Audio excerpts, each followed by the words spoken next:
Hi ನಮಸ್ತೆ ಎಲ್ಲರಿಗೂ Kannada study YouTube ಚಾನಲ್ಗೆ ಸ್ವಾಗತ. ಸೊ ಇವತ್ತಿನ ಸೆಷನಲ್ಲಿ ನಾವೇ ನೋಡೋಣ ಅಂತ ಹೇಳಿದ್ರೆ ಮುಂಬರ್ತಕ್ಕಂತಹ RRB ಡಿ ಗ್ರೂಪ್ ಎಕ್ಸಾಮ್ಗೆ ಹಾಗೆ SSC MTS CHSL CGL ಹಾಗೆ CPO ಎಕ್ಸಾಮ್ಗೆ ಕೇಳಬಹುದಾದ ಪ್ರಮುಖ GK ಪ್ರಶ್ನೆಗಳನ್ನ ಟಾಪ್ ಮೋಸ್ಟ್ 50 GK ಪ್ರಶ್ನೆಗಳನ್ನ ಈ ಒಂದು ಸೆಷನಲ್ಲಿ ನಾವು ಡಿಸ್ಕಷನ್ ಮಾಡೋಣ. ಸೊ ಈ 50 ಪ್ರಶ್ನೆಗಳು ಮಿಕ್ಸ್ಡ್ ಕಂಟೆಂಟ್ ಆಗಿರುತ್ತೆ, ಲೈಕ್ ಎಲ್ಲಾ ಸಬ್ಜೆಕ್ಟಿನ ಕಂಟೆಂಟ್ ಕೂಡ ಇಲ್ಲಿ ಒಳಗೊಂಡಿರುತ್ತೆ, ಸರಿನಾ? ಸೊ GK ಅಲ್ಲಿ ನಾವು ಹೇಳ್ತಿದ್ದೀವಿ. ಸೊ ಹಾಗಾದ್ರೆ ಬನ್ನಿ ವಿಡಿಯೋನ ಸ್ಟಾರ್ಟ್ ಮಾಡೋಣ. ವಿಡಿಯೋ ಸ್ಟಾರ್ಟ್ ಮಾಡೋಕ್ಕಿಂತ ಮುಂಚೆ ವಿಡಿಯೋ ಕೊನೆವರೆಗೂ ನೋಡಿ ಅಂತ ಹೇಳ್ತಾ, ಹಾಗೆ ವಿಡಿಯೋ ಕೊನೆವರೆಗೂ ನೋಡಿದ ನಂತರ ವಿಡಿಯೋ ಇಷ್ಟ ಆದರೆ ಪ್ಲೀಸ್ ವಿಡಿಯೋನ ಲೈಕ್ ಮಾಡಿ, ಸಬ್ಸ್ಕ್ರೈಬ್ ಮಾಡಿ. ಇಫ್ ನಿಮಗೆ ವಿಡಿಯೋ ಇಷ್ಟ ಆಗಲಿಲ್ಲ ಅಂದ್ರೆ ಸೊ ಆಬ್ವಿಯಸ್ಲಿ ಡಿಸ್ಲೈಕ್ ಮಾಡಿ ಅಂತ ಹೇಳ್ತಾ, ಮೊದಲ ಪ್ರಶ್ನೆ ಏನಿದೆ? ಮೊದಲ ಪ್ರಶ್ನೆ, ಭಾರತದಲ್ಲಿ 1991ರ ನಂತರ ಆರ್ಥಿಕ ಸುಧಾರಣೆಗಳ ಪ್ರಮುಖ ವೈಶಿಷ್ಟ್ಯ ಯಾವುದು ಅಂತ ಕೇಳಿದಾನೆ, ಸರಿನಾ? ಸೊ 1991ರ ನೀತಿ ಅಂದ್ರೆ ನಮಗೆ 3 ಲೆಟರ್ ನೆನಪು ಬರಬೇಕು. ಯಾವುದು ಲೆಟರ್? LPG, ಲಿಕ್ವಿಫೈಡ್ ಪೆಟ್ರೋಲಿಯಂ ಗ್ಯಾಸಾ? ಅಲ್ಲ, ಲಿಬರಲೈಸೇಷನ್, ಪ್ರೈವೇಟೈಸೇಷನ್, ಗ್ಲೋಬಲೈಸೇಷನ್ ಅಂತ ನಾವು ಹೇಳ್ತೀವಿ. ಸೊ ಉದಾರೀಕರಣ, ಖಾಸಗೀಕರಣ ಮತ್ತು ಜಾಗತೀಕರಣ ಅಂತ ಹೇಳ್ತೀವಿ, ಸರಿನಾ? ಉದಾರೀಕರಣ, ಖಾಸಗೀಕರಣ ಮತ್ತು ಜಾಗತೀಕರಣನ ಮಾಡ್ತಾರೆ 1991ರ ನ್ಯೂ ಎಕನಾಮಿಕ್ ಪಾಲಿಸಿಯಲ್ಲಿ. ಸೊ ಇಲ್ಲಿ ಉದಾರೀಕರಣ ಎಲ್ಲಿದೆ, ಖಾಸಗೀಕರಣ ಎಲ್ಲಿದೆ, ಮತ್ತೆ ಈ ಒಂದು ಜಾಗತೀಕರಣ ಎಲ್ಲಿದೆ ಅಂತ ಒಂದು ಪಾಸಿಟಿವ್ ಸ್ಟೇಟ್ಮೆಂಟ್ ಅನ್ನು ನಾವು ಹುಡುಕಬೇಕು. ಏನಿಲ್ಲ, ಅಲ್ಲಿ ನಾವು ಟಿಕ್ ಮಾಡಿದ್ರೆ ಮುಗೀತು. ಸೊ ವ್ಯಾಪಾರ ನೀತಿಗಳ ಮೇಲೆ ಉದಾರೀಕರಣವನ್ನು ನೀಡ್ತಾರೆ.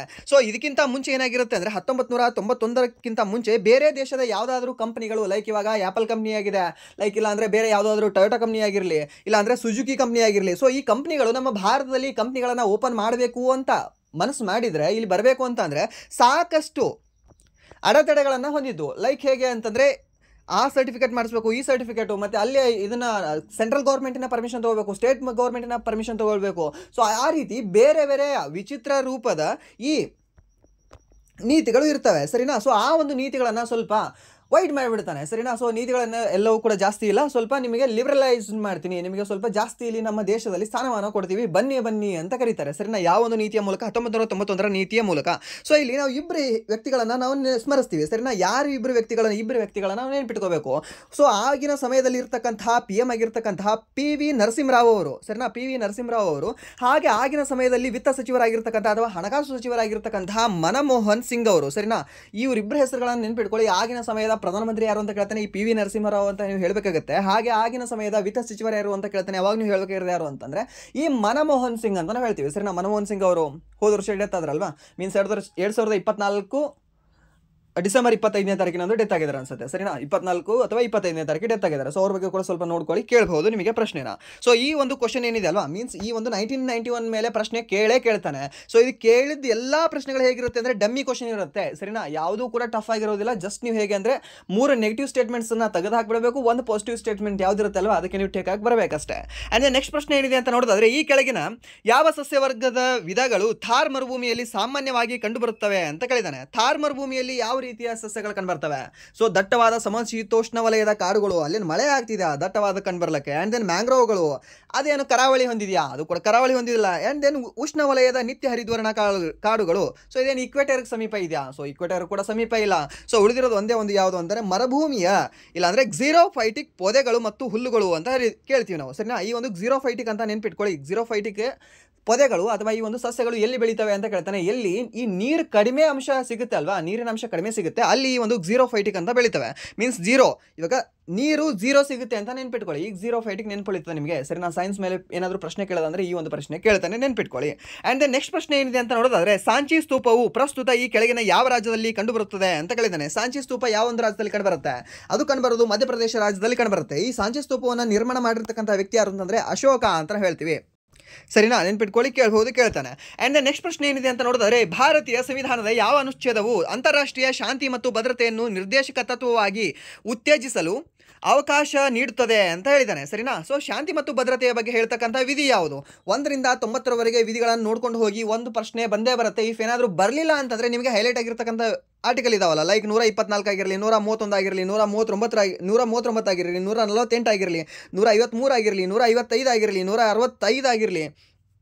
169 ಆಗಿರಲಿ, 170 ಆಗಿರಲಿ, 71 ಆಗಿರಲಿ, 200 ಆಗಿರಲಿ, 201 ಆಗಿರಲಿ, 213 ಆಗಿರಲಿ, 214 ಆಗಿರಲಿ, 217 ಆಗಿರಲಿ, ಸೊ 352, 56, 60. ಸೊ ಈ ಥರ ಇಂಪಾರ್ಟೆಂಟ್ ಇರೋದು ಕೇಳ್ತಾನೆ. ಬಟ್ ಅಲ್ಲಿ ಯಾವುದು ಕೂಡ ನಿಮಗೆ 100 ಕೇಳ್ತಾನೆ, 101, 102, 103 ಈ ಥರ ಕೇಳಲ್ಲ, ಸರಿನಾ?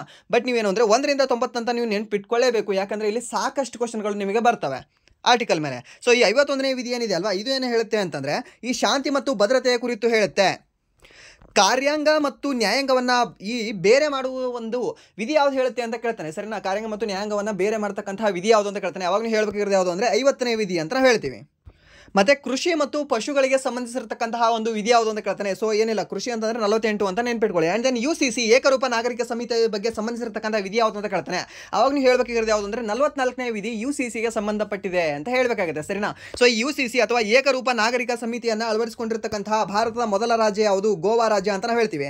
ಎರಡನೇ ರಾಜ್ಯ ಯಾವುದು ಅಂತ ಕೇಳ್ತಾನೆ. ಅವಾಗ ನೀವು ಹೇಳಬೇಕಾಗಿರೋದು ಉತ್ತರಾಖಂಡ್ ಅಂತ ಹೇಳಬೇಕಾಗುತ್ತೆ. ಹಾಗಾದ್ರೆ ಮೂರನೇ ರಾಜ್ಯ ಯಾವುದು ಅಳವಡಿಸಿಕೊಳ್ಳಬೇಕು ಅಂತ ಇತ್ತೀಚೆಗೆ ತನ್ನ ಸದನದಲ್ಲಿ ಮಾತಾಡಿದೆ ಅಂತ ಕೇಳ್ತಾನೆ, ಸರಿನಾ. ಹಾಗೆ ಒಂದು ಸಮಿತಿಯನ್ನು ನೇಮಕ ಮಾಡಿದೆ ಅಂತ ಕೇಳ್ತಾನೆ. ಅವಾಗ ನೀವು ಹೇಳಬೇಕಾಗಿರೋದು ಗುಜರಾತ್ ರಾಜ್ಯ ಅಂತ, ಸರಿನಾ. ಸೊ ಇನ್ನೊಂದು ನೀವು ಪ್ರಶ್ನೆ ಕೇಳ್ತಾನೆ, ಸ್ವತಂತ್ರದ ಪೂರ್ವದಲ್ಲೇ ಯಾವ ಒಂದು ರಾಜ್ಯ UCCಯನ್ನು ಹೊಂದಿತ್ತು ಅಂತ ಕೇಳ್ತಾನೆ. ಅವಾಗ ನೀವು ಹೇಳಬೇಕಾಗಿರೋದು ಗೋವಾ ರಾಜ್ಯ ಅಂತ. ಹಾಗಾದರೆ ಸ್ವತಂತ್ರದ ನಂತರ ಸ್ವತಂತ್ರ ಭಾರತದ ಮೊಟ್ಟ ಮೊದಲ ಯಾವ ರಾಜ್ಯ UCCಯನ್ನು ಅಳವಡಿಸಿಕೊಂಡಿತ್ತು ಅಥವಾ 2024ರಲ್ಲಿ UCCಯನ್ನು ಅಳವಡಿಸಿಕೊಂಡಿತ್ತು ಅಂತ ಕೇಳ್ತಾನೆ. ಅವಾಗ ನೀವು ಹೇಳಬೇಕಾಗಿರೋದು ಉತ್ತರಾಖಂಡ್ ರಾಜ್ಯ ಅಂತ ಹೇಳಬೇಕಾಗುತ್ತೆ. ಉತ್ತರಾಖಂಡ್ ರಾಜ್ಯದ ಪ್ರಸ್ತುತ CM ಯಾರಿದ್ದಾರೆ? ಪುಷ್ಕರ್ ಸಿಂಗ್ ಧಾಮಿ ಅಂತ ಕಂಡುಬರ್ತಾರೆ, ಸರಿನಾ. ಸೊ ಅವರೇ ಈ ಒಂದು UCCಯನ್ನು ಅಳವಡಿಸಿಕೊಂಡಿದ್ದಾರೆ ಆ ಒಂದು ರಾಜ್ಯದಲ್ಲಿ. ಅಂಡ್ ನೆಕ್ಸ್ಟ್ ಪ್ರಶ್ನೆ ಏನಿದೆ ಅಂತ ನೋಡಿದ್ರೆ 2024ರ ಸೆಪ್ಟೆಂಬರ್ ತಿಂಗಳಲ್ಲಿ ಭಾರತದ ಸರಕು ಮತ್ತು ಸೇವಾ ತೆರಿಗೆಯ ಸಂಗ್ರಹ ಎಷ್ಟಾಗಿದೆ ಅಂತ ಕೇಳಿದ್ದಾನೆ. ಈ ಸರಕು ಮತ್ತು ಸೇವಾ ತೆರಿಗೆ ಏನಿದೆ ಅಲ್ವಾ, ಇದರ ಒಂದು ಸಂಗ್ರಹ ಎಷ್ಟಾಗಿದೆ ಅಂದರೆ 1,73,240 ಕೋಟಿ ರೂಪಾಯಿ ಸಂಗ್ರಹ ಆಗಿದೆ. ಯಾವುದು? GST. ಇದು ಅಪ್ಡೇಟ್ ಆಗಿರುತ್ತೆ. ಇದನ್ನು ಅಪ್ಡೇಟ್ ನೀವು ನೋಡ್ಕೊಳ್ಳಿ ನಿಮ್ಮ ಎಕ್ಸಾಮ್ ಹೋಗೋಕ್ಕಿಂತ ಮುಂಚೆ, ಸರಿನಾ. ನಿಮ್ಮ ಎಕ್ಸಾಮ್ ಏನು ಹೋಗ್ತಿರಲ್ವ ಅದಕ್ಕಿಂತ ಒಂದು 2-3 ಡೇಸ್ ನೀವು ನೋಡ್ಕೊಂಡು ಹೋಗಿ. ಸೊ ಇದನ್ನಾಗಲಿ ಮತ್ತು ಹೆನ್ಲಿ ಪಾಸ್ಪೋರ್ಟ್ ಏನಿದೆ ಅಲ್ವಾ, ಈ ಹೆನ್ಲಿ ಪಾಸ್ಪೋರ್ಟ್ ಇಂಡೆಕ್ಸ್ ಕೂಡ ನೀವು ಎಕ್ಸಾಮ್ ಹೋಗೋ ಒಂದು 2 ದಿನ ಹಿಂದೆ ನೋಡ್ಕೊಂಡು ಹೋಗಿ. ಯಾಕೆಂದರೆ ಹೆನ್ಲಿ ಪಾಸ್ಪೋರ್ಟ್ ಏನಿದೆ ಅಲ್ವಾ, ಇದು ಕ್ವಾರ್ಟರ್ಲಿ ರಿಲೀಸ್ ಆಗುತ್ತೆ. ಸೊ ಅದು ಕೂಡ ನಿಮಗೆ ಕ್ವಾರ್ಟರ್ ರಿಲೀಸ್ ಆಗಿರುತ್ತೆ. ಇವಾಗ ಲಾಸ್ಟ್ ಎಷ್ಟಿತ್ತು? 85 ಇತ್ತಲ್ವಾ. ಸೊ 85 ಇತ್ತು. ಸೊ ಇವಾಗ ಮೊನ್ನೆ ಬಿಡುಗಡೆ ಆದಾಗ ಎಷ್ಟಾಗಿದೆ? 77 ಆಗಿದೆ. ಸೊ ಮತ್ತೆ ಇನ್ನೂ ಒಂದು ತಿಂಗಳಲ್ಲಿ ಅದು ಮತ್ತೆ ರಿಲೀಸ್ ಆಗುತ್ತೆ. ರಿಲೀಸ್ ಆದಾಗ ಅದು ಏನಾದರೂ 75 ಕೂಡ ಆಗಿರಬಹುದು.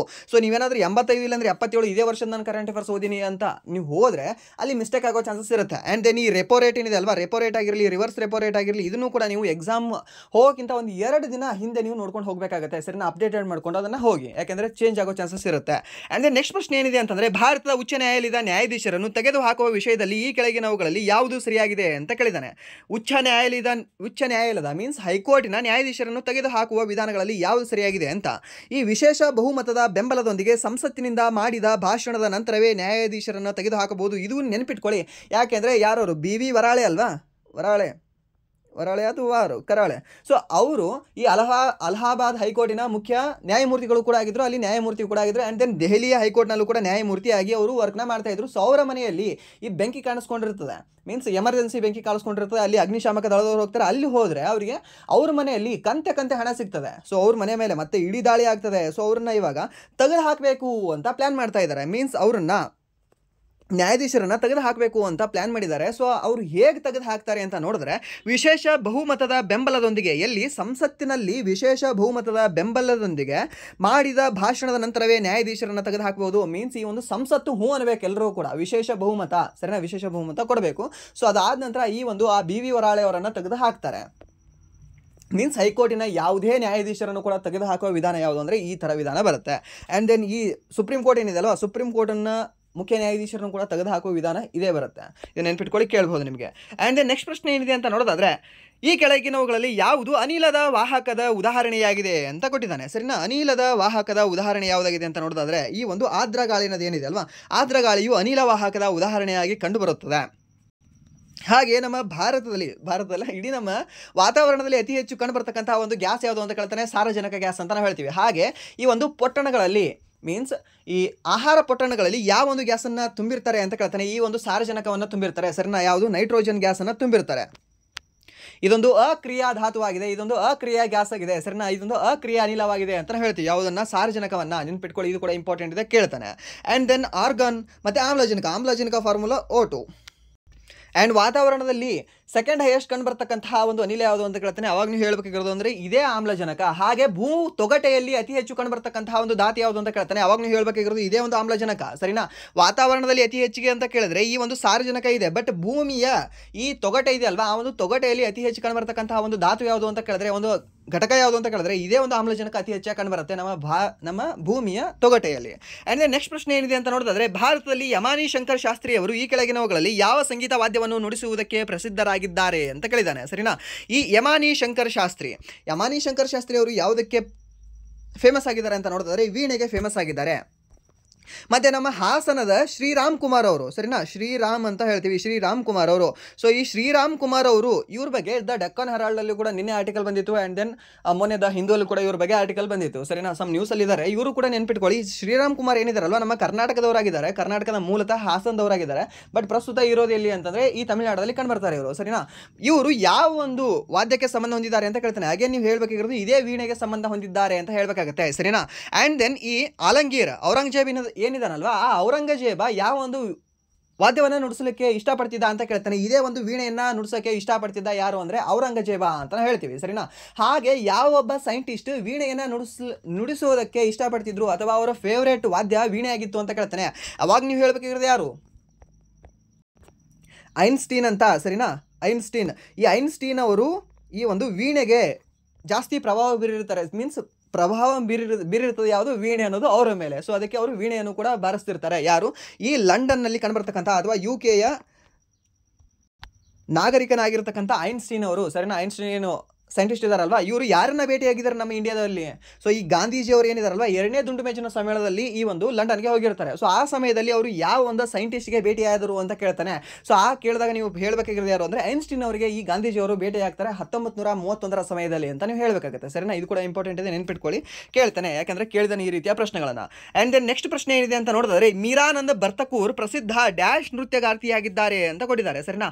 ಮೀರಾನಂದ ಬರ್ತಕೂರ್ ಅವರು ಇವರು ಪ್ರಸಿದ್ಧ ಶಾಸ್ತ್ರೀಯ ನೃತ್ಯಗಾರ್ತಿಯಾಗಿದ್ದಾರೆ. ಯಾರು? ಮೀರಾನಂದ ಬರ್ತಕೂರನ್ ಅವರು. ಆ್ಯಂಡ್ ದೆನ್ ನೆಕ್ಸ್ಟ್ ಪ್ರಶ್ನೆ, ಭಾರತೀಯ ಸಂವಿಧಾನದ ಯಾವ ಅನುಸೂಚಿಯು ಭಾಷೆಗಳ ಕುರಿತು ವ್ಯವಹರಿಸುತ್ತದೆ ಅಂತ ಕೇಳಿದ್ದಾನೆ, ಸರಿನಾ. ಭಾಷೆಯ ಕುರಿತು ವ್ಯವಹರಿಸಿರ್ತಕ್ಕಂತಹ ಒಂದು ವಿಧಿ ಯಾವುದು ಅಂದರೆ ಒಂದು ಅನುಸೂಚಿ ಯಾವುದು ಅಂದರೆ 8ನೇ ಅನುಸೂಚಿ ಅಂತ ಹೇಳ್ತೀವಿ. ಸೊ 8ನೇ ಅನುಸೂಚಿಯಲ್ಲಿ ಮೂಲ ಸಂವಿಧಾನದಲ್ಲಿ ಎಷ್ಟು ಭಾಷೆಗಳಿದ್ವು ಅಂತ ಕೇಳ್ತಾನೆ. ಟೋಟಲಿ 14 ಭಾಷೆಗಳು ಮೂಲ ಸಂವಿಧಾನದಲ್ಲಿ ಕಂಡುಬರ್ತಾ ಇತ್ತು. ಸೊ ಹಾಗಾದರೆ ಪ್ರಸ್ತುತ ಎಷ್ಟು ಭಾಷೆಗಳು ಕಂಡುಬರ್ತಾವೆ ಈ ಒಂದು 8ನೇ ಅನುಸೂಚಿಯಲ್ಲಿ ಕೇಳ್ತಾನೆ. 22 ಭಾಷೆಗಳು ನಮ್ಮ ಭಾರತದ 8ನೇ ಅನುಸೂಚಿಯಲ್ಲಿ ಪ್ರಸ್ತುತ ಕಂಡು ಬರ್ತಾ ಇದ್ದಾವೆ. ಸೊ ಹಾಗಾದರೆ ತಿದ್ದುಪಡಿ ಎಷ್ಟು ಬಾರಿ ಮಾಡಿದ್ರು? 3 ಬಾರಿ ತಿದ್ದುಪಡಿ ಮಾಡಿ ಟೋಟಲ್ ಈ 22 ಮಾಡ್ಕೊಳ್ತಾರೆ. ಸೊ ಹೇಗೆ ಮಾಡ್ಕೊಳ್ತಾರೆ? ಸೊ ಟೋಟಲಿ 8 ಭಾಷೆಗಳನ್ನು ಸೇರ್ಪಡೆ ಮಾಡ್ತಾರೆ. ಯಾವುದನ್ನ ಒಂದು 21ನೇ ತಿದ್ದುಪಡಿಯನ್ನು ಮಾಡಿ ಸಿಂಧಿ ಭಾಷೆಯನ್ನು ಸೇರ್ಪಡೆ ಮಾಡ್ಕೊಳ್ತಾರೆ. 71ನೇ ತಿದ್ದುಪಡಿಯನ್ನು ಮಾಡಿ ಕೊಂಕಣಿ, ಮಣಿಪುರಿ, ನೇಪಾಳಿ ಎಂಬ 3 ಭಾಷೆಗಳನ್ನು ಸೇರ್ಪಡೆ ಮಾಡ್ಕೊಳ್ತಾರೆ. ಆ್ಯಂಡ್ ದೆನ್ 92ನೇ ತಿದ್ದುಪಡಿ ಮಾಡಿಕೊಂಡು ಬೋಡೋ, ಡೋಗ್ರಿ, ಮೈಥಿಲಿ, ಸಂತಾಲಿ, ಸರಿನಾ. ಬೋಡೋ, ಡೋಗ್ರಿ, ಮೈಥಿಲಿ, ಸಂತಾಲಿ ಎಂಬ ಭಾಷೆಗಳನ್ನು ಸೇರ್ಪಡೆ ಮಾಡಿಕೊಂಡು ಪ್ರಸ್ತುತ 22 ಭಾಷೆಗಳನ್ನಾಗಿ ಮಾಡಿಕೊಂಡಿದೆ, ಸರಿನಾ. ಇದು ಕೂಡ ಇಂಪಾರ್ಟೆಂಟ್ ಇದೆ, ನೆನ್ಪಿಟ್ಕೊಳ್ಳಿ. ಕೇಳ್ತಾನೆ, ಇಂಪಾರ್ಟೆಂಟ್ ಇದೆ ಇದು. ಹಾಗೆ ಭಾರತದಲ್ಲಿ ಈ ಪ್ರಾದೇಶಿಕ ಭಾಷೆಗಳು ಎಷ್ಟಿದ್ದಾವೆ ಅಂತ ಕೇಳ್ತಾನೆ. ಅವಾಗ ನೀವು ಹೇಳಬೇಕಾಗಿರೋದು 22 ಪ್ರಾದೇಶಿಕ ಭಾಷೆಗಳಿದ್ದಾವೆ ಅಂತ ಹೇಳಬೇಕಾಗುತ್ತೆ, ಸರಿನಾ. ಹಾಗೆ ರಾಷ್ಟ್ರೀಯ ಭಾಷೆಗಳು ಎಷ್ಟಿದ್ದಾವೆ ಅಂದರೆ 12 ರಾಷ್ಟ್ರೀಯ ಭಾಷೆಗಳು ಕೂಡ ಕಂಡುಬರ್ತವೆ ಇಲ್ಲಿ ನಮ್ಮ ಭಾರತದಲ್ಲಿ. ಆ್ಯಂಡ್ ದೆನ್ 10ನೇ ಅನುಸೂಚಿ ಅದ್ರ ಬಗ್ಗೆ ಹೇಳುತ್ತೆ. ಪಕ್ಷಾಂತರ ನಿಷೇಧ ಕಾಯ್ದೆಯ ಬಗ್ಗೆ ಹೇಳುವ ಒಂದು ಅನುಸೂಚಿ ಯಾವುದು ಅಂದರೆ 10ನೇ ಅನುಸೂಚಿ ಅಂತ ನಾವು ಹೇಳ್ತೀವಿ. ಆ್ಯಂಡ್ ದೆನ್ 6ನೇ ಅನುಸೂಚಿ ಅದ್ರ ಬಗ್ಗೆ ಅಂತ ಹೇಳುತ್ತೆ ಅಂತ ಹೇಳ್ಬೋದಾ? ಅನುಸೂಚಿತ ಪ್ರದೇಶಗಳ ಬಗ್ಗೆ ಹೇಳುತ್ತೆ. ಯಾವ ಅನುಸೂಚಿತ ಪ್ರದೇಶಗಳ ಬಗ್ಗೆ ಹೇಳುತ್ತೆ? ಅಸ್ಸಾಂ, ಮೇಘಾಲಯ, ಮಿಜೋರಾಂ ಮತ್ತು ತ್ರಿಪುರ, ಸರಿನಾ. ಆಮೆ ಮಿತ್ರ ಅಂತ ನೆನ್ಪಿಟ್ಕೊಳ್ಳಿದ್ದಾನೆ. ಸೊ ಅಸ್ಸಾಂ, ಮೇಘಾಲಯ, ತ್ರಿಪುರ ಮತ್ತು ಮಿಜೋರಾಮಲ್ಲಿ ಈ ಒಂದು ಅನುಸೂಚಿತ ಪ್ರದೇಶಗಳ ಬಗ್ಗೆ ಹೇಳ್ತಕ್ಕಂಥ ಒಂದು ಅನುಸೂಚಿ ಯಾವುದು ಅಂದರೆ 6ನೇ ಅನುಸೂಚಿ ಅಂತ ಹೇಳ್ತೀವಿ. 12ನೇ ಅನುಸೂಚಿ ಅದರ ಬಗ್ಗೆ ಹೇಳುತ್ತೆ. ಈ ಮುನ್ಸಿಪಾಲಿಟಿಯ ಬಗ್ಗೆ ಹೇಳುತ್ತೆ ಅಥವಾ ಪುರಸಭೆಯ ಬಗ್ಗೆ ಹೇಳುತ್ತೆ. ಎಷ್ಟನೇ ತಿದ್ದುಪಡಿಯ ಮೂಲಕ 12ನೇ ಅನುಸೂಚಿಯನ್ನು ಸೇರ್ಪಡೆ ಮಾಡಿದ್ರು ಅಂತ ಕೇಳ್ತಾನೆ. 74ನೇ ತಿದ್ದುಪಡಿಯ ಮೂಲಕ 1992ರಲ್ಲಿ ಈ ಒಂದು ತಿದ್ದುಪಡಿಯನ್ನು ಸೇರ್ಪಡೆ ಮಾಡಿ 12ನೇ ಅನುಸೂಚಿಯನ್ನು ಸೇರ್ಪಡೆಯನ್ನು ಮಾಡ್ತಾರೆ, ಸರಿನಾ. ನೆನ್ಪಿಟ್ಕೊಳ್ಳಿ. ಕೇಳ್ತಾನೆ, ಕೇಳ್ಬೋದು. ಆ್ಯಂಡ್ ನೆಕ್ಸ್ಟ್ ಪ್ರಶ್ನೆ ಏನಿದೆ ಅಂತ ನೋಡಿದ್ರೆ ಭಾರತೀಯ ರಾಷ್ಟ್ರೀಯ ಕಾಂಗ್ರೆಸ್ನ ಗುರಿಯು ಸ್ವರಾಜ್ ಅಥವಾ ಸ್ವಯಂ ಆಡಳಿತ ಹೇಗಿರಬೇಕು ಎಂದು 1906ರ ಕಲ್ಕತ್ತಾ ಅಧಿವೇಶನದಲ್ಲಿ ಮೊದಲು ಒತ್ತಾಯಿಸಿದವರು ಯಾರು ಅಂತ ಕೇಳಿದ್ದಾನೆ, ಸರಿನಾ. 1906ರ ಕಲ್ಕತ್ತಾ ಅಧಿವೇಶನದ ಅಧ್ಯಕ್ಷರು ಯಾರಾಗಿದ್ದರು? ದಾದಾಬಾಯಿ ನವರೋಜಿ ಅವರಾಗಿದ್ದರು. ಸಿಂಪಲ್ ಕ್ವಶನ್ ಇದು. ಆ್ಯಂಡ್ ದೆನ್ ಈ ಇಂಡಿಯನ್ ನ್ಯಾಷನಲ್ ಕಾಂಗ್ರೆಸ್ ಏನಿದೆ ಅಲ್ವಾ, INC, ಇದನ್ನು ಸ್ಥಾಪನೆ ಮಾಡಿದವರು ಯಾರು ಅಂತ ಕೇಳ್ತಾನೆ. A.O. ಹ್ಯೂಮ್ ಅವರು ಇದನ್ನು ಸ್ಥಾಪನೆಯನ್ನು ಮಾಡಿದ್ದಾರೆ. ಆ್ಯಂಡ್ ದೆನ್ ಸ್ವರಾಜ್ಯವೇ ನನ್ನ ಜನ್ಮಸಿದ್ಧ ಹಕ್ಕು ಎಂಬ ಘೋಷಣೆಯನ್ನು ಕೂಗಿದವರು ಯಾರು ಅಂತ ಕೇಳ್ತಾನೆ. ಇದೇ ಒಂದು ಬಾಲ್ ಗಂಗಾಧರ್ ತಿಲಕ್ ಅವರು ಘೋಷಣೆಯನ್ನು ಕೂಗಿದ್ದಾರೆ. ಮತ್ತು ಹರಿಪುರ್ ಮತ್ತು ತ್ರಿಪುರಾ ಕಾಂಗ್ರೆಸ್ ಅಧಿವೇಶನದ ಅಧ್ಯಕ್ಷರು ಯಾರು ಅಂತ ಕೇಳ್ತಾನೆ. ಇದೇ ಒಂದು ಸುಭಾಷ್ ಚಂದ್ರ ಬೋಸ್ ಅವರು ಆ ಒಂದು 2 ಅಧಿವೇಶನದ ಅಧ್ಯಕ್ಷರಾಗಿ ಕಾರ್ಯವನ್ನು ನಿರ್ವಹಿಸಿದ್ರು, ಸರ್. ಇದು ಕೂಡ ಇಂಪಾರ್ಟೆಂಟ್ ಇದೆ, ನೆನ್ಪಿಟ್ಕೊಳ್ಳಿ. ಆ್ಯಂಡ್ ದೆನ್ 1906 ಅಂತಂದರೆ 1905, ಅದು ಹಿಂದಿನ ಒಂದು ವರ್ಷ ಇಂಪಾರ್ಟೆಂಟ್ ಆಗುತ್ತೆ ನೋಡಿ. ಸೊ ಬನಾರಸ್ಸಲ್ಲಿ ನಡೀತದ ಅಧಿವೇಶನ. ಸೊ ಯಾವ ಒಂದು ವರ್ಷದಲ್ಲಿ ಬನಾರಸ್ಸಲ್ಲಿ ಅಧಿವೇಶನ ನಡೀತು ಅಂತ ಕೇಳ್ತಾನೆ. 1905ರಲ್ಲಿ ಬನಾರಸ್ಸಲ್ಲಿ ಅಧಿವೇಶನ ನಡೀತದೆ. ಸೊ ಆಗಿನ ಬನಾರಸ್ ನಾವು ಈಗ ಏನಂತ ಕರಿತೀವಿ ಅಂದರೆ ವಾರಣಾಸಿ ಅಂತ ಕರಿತೀವಿ, ಸರಿನಾ. ಬನಾರಸ್ ಈಗಿನ ವಾರಣಾಸಿ. ಸೊ ಆ ಬನಾರಸ್ ಸೀರೆಗಳು ಕೇಳಿರ್ತೀರಲ್ವ UPಯಲ್ಲಿ. ಸೊ ಅದೇ ಬನಾರಸ್, ಇದೇ ಒಂದು ವಾರಣಾಸಿ ಅಂತ ನಾವು ಹೇಳ್ತೀವಿ. ಸೊ ಇದರಲ್ಲಿ ಅಧ್ಯಕ್ಷತೆಯನ್ನು ವಹಿಸ್ಕೊಂಡವ್ರು ಯಾರು ಅಂದರೆ ಈ ಮಹಾತ್ಮ ಗಾಂಧೀಜಿಯವರ ಗುರುಗಳಾಗಿರ್ತಕ್ಕಂತಹ ಗೋಪಾಲಕೃಷ್ಣ ಗೋಖಲೆಯವರು ಅಂತ ಹೇಳ್ತೀವಿ ಸರಿನಾ. ಗೋಪಾಲಕೃಷ್ಣ ಗೋಖಲೆಯವರು ನೆನ್ಪಿಟ್ಕೊಳ್ಳಿ, ಸರ್ವೆಂಟ್ಸ್ ಆಫ್ ಇಂಡಿಯಾ ಸೊಸೈಟಿಯನ್ನು ಸ್ಥಾಪನೆ ಮಾಡಿದವರು ಯಾರು ಅಂತಂದ್ರೆ ಇದೇ ಗೋಪಾಲಕೃಷ್ಣ ಗೋಖಲೆಯವರು. ಯಾವ ಒಂದು ವರ್ಷದಲ್ಲಿ, ಇದೇ ಒಂದು 1905 ಅವರು ಆ ಒಂದು ಸಂಘವನ್ನು ಸ್ಥಾಪನೆಯನ್ನು ಮಾಡ್ತಾರೆ ಸರಿನಾ, ಸೊಸೈಟಿಯನ್ನು ಸ್ಥಾಪನೆ ಮಾಡ್ತಾರೆ. ಆ್ಯಂಡ್ ನೆಕ್ಸ್ಟ್ ಪ್ರಶ್ನೆ, 2024 ಆಗಸ್ಟ್ನಲ್ಲಿ ಯಾವ ರಾಜ್ಯದ ವಿಧಾನಸಭೆಯು ಮುಸ್ಲಿಂ ವಿವಾಹ ಮತ್ತು ವಿಚ್ಛೇದನಗಳ ಕಡ್ಡಾಯ ನೋಂದಣಿ ಮಸೂದೆ 2024 ಅಂಗೀಕರಿಸಿತು ಅಂತ ಹೇಳಿದಾನೆ. ಸೊ ಯಾವ್ದು ಮಾಡಿದೆ? ಅಸ್ಸಾಂ ರಾಜ್ಯ ಮಾಡಿದೆ ಸರಿನಾ. ಇವಾಗ ಈ ರೀತಿಯ ಏನು ಕಾಯ್ದೆಗಳಿದಾವಲ್ವ, ಅತಿ ಹೆಚ್ಚು ತರ್ತಾ ಇರೋದು ಯಾವುದು ಅಂದರೆ ಈ ಅಸ್ಸಾಂ ರಾಜ್ಯ. ಹಾಗೆ 18 ವರ್ಷದ ನಂತರದಲ್ಲಿ ಯಾವುದೇ ಹೊಸ ಆಧಾರ್ ಕಾರ್ಡ್ಗಳನ್ನು ನಾವು ಮಾಡುವುದಿಲ್ಲ ಅಂತ ಮೊದಲು ಘೋಷಣೆ ಮಾಡಿರ್ತಕ್ಕಂಥ ರಾಜ್ಯವು ಕೂಡ ಇದೇ ಅಸ್ಸಾಂ ನೋಡಿ. ಹಾಗೆ AI ಅಂಕಿತ ಹುಡುಗಿ ಹೆಸರು ಅಂಕಿತ ಇದೆಯಲ್ವಾ, ಆ ಅಂಕಿತ ಎಂಬ ಪೋರ್ಟಲನ್ನು ಲಾಂಚ್ ಮಾಡಿರ್ತಕ್ಕಂಥ ರಾಜ್ಯ ಯಾವುದು ಅಂತ ಕೇಳ್ತಾನೆ, ಇದೇ ಒಂದು ಅಸ್ಸಾಂ ರಾಜ್ಯ ಸರಿ, ನೆನ್ಪಿಟ್ಕೊಳ್ಳಿ. ಸೊ ಅದು ಎಲ್ಲದಕ್ಕಿಂತ ಇಂಪಾರ್ಟೆಂಟ್ ಯಾವುದು ಅಂದರೆ 18 ವರ್ಷದ ನಂತರ ಆಧಾರ್ ಕಾರ್ಡ್ ಮಾಡೋಕ್ಕೆ ನಮ್ಮಲ್ಲಿ ಅನುಮತಿ ಇಲ್ಲ ಅಂತ ಹೇಳಿರ್ತಕ್ಕಂಥ ಮೊದಲ ರಾಜ್ಯ ಯಾವುದು ಅಂದರೆ ಅಸ್ಸಾಂ ರಾಜ್ಯ. ಯಾಕೆ ಅಂದರೆ ಈಗ ಬಾಂಗ್ಲಾದೇಶದವ್ರು ಬಂದು ಇಲ್ಲಿ 18 ವರ್ಷದನ್ನ ದಾಟಿರ್ತಾರೆ ಅವರೆಲ್ಲರೂ ಕೂಡ. ಸೊ ಅವ್ರು ಏನು ಮಾಡ್ತಾರೆ, ಇಲ್ಲಿ ಆಧಾರ್ ಕಾರ್ಡ್ ತಗೊಂಡು ನಾನು ಇಲ್ಲೇ ಪೌರತ್ವ ಹೊಂದಿದ್ದೀನಿ, ನಾನು ಇಲ್ಲೇ ಭಾರತೀಯ ಪೌರನಾಗಿದ್ದಾನೆ ಅಂತ ಅವ್ರು ಹೇಳ್ತಾರೆ ಅಂತ. ಸೊ ಇದನ್ನು ಅವ್ರು ಕ್ಯಾನ್ಸಲ್ನ ಮಾಡಿದ್ದಾರೆ ಸರಿನಾ. ಇದು ಕೂಡ ನೆನ್ಪಿಟ್ಕೊಳ್ಳಿ, ಇಂಪಾರ್ಟೆಂಟ್ ಇದೆ. ಆ್ಯಂಡ್ ನೆಕ್ಸ್ಟ್ ಪ್ರಶ್ನೆ ಏನಿದೆ ಅಂತ ನೋಡೋದಾದ್ರೆ, ಯಾವುದೇ ಸಾಮಾಜಿಕವಾಗಿ ಮತ್ತು ಶೈಕ್ಷಣಿಕವಾಗಿ ಹಿಂದುಳಿದ ವರ್ಗದ ಪ್ರಗತಿಗಾಗಿ ವಿಶೇಷ ಉಪಬಂಧನಗಳನ್ನು ಮಾಡಲು ಭಾರತೀಯ ಸಂವಿಧಾನದ ಯಾವ ಅನುಚ್ಛೇದವು ರಾಜ್ಯಕ್ಕೆ ಅನುಮತಿಸುತ್ತದೆ ಅಂತ ಕೊಟ್ಟಿದ್ದಾನೆ. ಯಾವುದು? ಯಾವುದೇ ಸಾಮಾಜಿಕವಾಗಿ ಶೈಕ್ಷಣಿಕವಾಗಿ ಹಿಂದುಳಿದ ವರ್ಗದ ಪ್ರಗತಿಗಾಗಿ ವಿಶೇಷ ಉಪಬಂಧನಗಳನ್ನು ಮಾಡಲು. ಇವಾಗ ಲೈಕ್ ಮೀಸಲಾತಿ ಇಲ್ವಾ ಯಾರಿಗೆ? OBC ಅವರಿಗೆ ಮತ್ತು SC ST ಅವರಿಗೆ ಮೀಸಲಾತಿ ಇದೆ ಅಲ್ವಾ, ಹಾಗೆ ಸಮ್ ಟ್ರೈಬಲ್ಸ್ಗೂ ಕೂಡ ಮೀಸಲಾತಿ ಇದೆ. ಸೊ ಆ ಎಲ್ಲ ಮೀಸಲಾತಿಯ ಉಪಬಂಧಗಳನ್ನು ಮಾಡಲು ಯಾವ ಒಂದು ವಿಧಿಯಲ್ಲಿ ಹೇಳಲ್ಪಟ್ಟಿದೆ ಅಂತ ಕೇಳಿದ್ರೆ ಈ 15ನೇ ವಿಧಿಯಲ್ಲಿ ಇದೆಲ್ಲವೂ ಕೂಡ ಹೇಳಲ್ಪಟ್ಟಿದೆ ಸರಿನಾ. ನೆನ್ಪಿಟ್ಕೊಳ್ಳಿ, ಕೇಳಬಹುದು ನಿಮಗೆ. ಆ್ಯಂಡ್ ದೆನ್ 17ನೇ ನಿಮಗೆ ಜಾಸ್ತಿ ಕೇಳ್ತಾನೆ ಸರಿನಾ. 17ನೇ ಎದ್ರ ಬಗ್ಗೆ ಹೇಳಿದೆ? ಅನ್ಟಚಬಿಲಿಟಿ ಬಗ್ಗೆ ಹೇಳಿದೆ ಸರಿನಾ. ಬಟ್ ಅನ್ಟಚಬಲ್ ಅನ್ನುವ ವರ್ಡ್ ನಮ್ಮ ಸಂವಿಧಾನದಲ್ಲಿ ಮೆನ್ಷನೇ ಇಲ್ಲ, ಇದು ಕೂಡ ನಿಮಗೆ ಗೊತ್ತಿರಲಿ ಸರಿನಾ. ಸೊ ಅನ್ಟಚಬಲ್ ಅನ್ನೋ ವರ್ಡ್ ನಮ್ಮ ಸಂವಿಧಾನದಲ್ಲಿ ಮೆನ್ಷನ್ ಇಲ್ಲ, ಅಸ್ಪರ್ಶ ಅನ್ನುವ ವರ್ಡ್ ನಮ್ಮ ಸಂವಿಧಾನದಲ್ಲಿ ಮೆನ್ಷನೇ ಇಲ್ಲ. ಯಾಕೆಂದರೆ ಇದನ್ನು UPSC ಮತ್ತು ಈ CGL ಎಕ್ಸಾಮಲ್ಲಿ ಸ್ಟೇಟ್ಮೆಂಟ್ ರೂಪದಲ್ಲಿ ಕೇಳಿದ್ದಾನೆ ಸರಿನಾ, ಇದು ಕೂಡ ನಿಮಗೆ ಗೊತ್ತಿರಲಿ. ಆ್ಯಂಡ್ ನೆಕ್ಸ್ಟ್ ಪ್ರಶ್ನೆ ಏನಿದೆ, ಬಿರುದು ಬಾವಲಿಗಳ ರದ್ದತಿಯ ಬಗ್ಗೆ ಹೇಳ್ತಕ್ಕಂಥ ಒಂದು ವಿಧಿ ಯಾವುದು ಅಂದರೆ 18ನೇ ವಿಧಿ ಅಂತ ಹೇಳ್ತೀವಿ, ಇಲ್ಲಾಂದರೆ ಅನುಚ್ಛೇದ 18 ಅಂತ ಹೇಳ್ತೀವಿ. ಆ್ಯಂಡ್ ನೆಕ್ಸ್ಟ್ ಪ್ರಶ್ನೆ, 2024 ಸೆಪ್ಟೆಂಬರ್ನಲ್ಲಿ ನಡೆದ ಗ್ಲೋಬಲ್ ಬಯೋ ಇಂಡಿಯಾದಲ್ಲಿ ಭಾರತೀಯ ನವೋದ್ಯಮಗಳು ಸ್ಟಾರ್ಟ್ಅಪ್ಗಳು ಎಷ್ಟು ಜೈವಿಕ ತಂತ್ರಜ್ಞಾನದ ಉತ್ಪನ್ನಗಳನ್ನು ಬಿಡುಗಡೆ ಮಾಡಿ ತನ್ಮೂಲಕ ಜೈವಿಕ ವಿಜ್ಞಾನದಲ್ಲಿ ದೇಶದ ಉದ್ಯೋನ್ಮುಖ ಪ್ರತಿಭೆಗಳಿಗೆ ಕನ್ನಡಿ ಹಿಡಿದವು ಅಂತ ಕೇಳಿದ್ದಾನೆ. ಸೊ ಎಷ್ಟು ಅಂತಂದರೆ 11. ಸೊ ಅದಕ್ಕೆ ಸರಿಯಾದ ಉತ್ತರ 11. ಇದು ಕೇಳಲ್ಲ, ಇದು ರಿಪೀಟೆಡ್, ಇದು ಡೆಡ್ ಕ್ವಶನ್ ಇದು.